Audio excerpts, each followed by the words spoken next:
চাকরি করার দরকার নেই, ঘরে বউ ঘরে থাকবে না। তোমার তো ঘরে থাকতে ভালো লাগে না, তোমার চাকরি করতে যেতে হবে।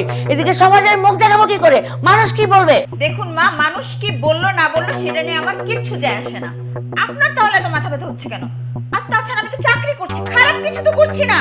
আমি তো বলিনি তুমি খারাপ কিছু করছো। এই যে তুমি চাকরিতে যাচ্ছ, মানুষ কি বলবে? ঘরে বউ ঘরে থাকলে সমস্যাটা কোথায়? আপনার পছন্দ হলেও আমি চাকরিটা করব, না হলেও আমি চাকরিটা করব। সুতরাং ভালো এটাই হবে, আপনি এই বিষয়ে আমাকে জ্ঞান দিতে আসবেন না। বোমা, তুমি বোধহয় ভুলে যাচ্ছ আমি তোমার শাশুড়ি। আর শাশুড়ির সাথে কিভাবে কথা বলতে হয় তোমার বাবা মা শিখায়নি? আপনিও হয়তো ভুলে যাচ্ছেন, আপনি আপনার ছেলের বউয়ের সাথে কথা বলছেন।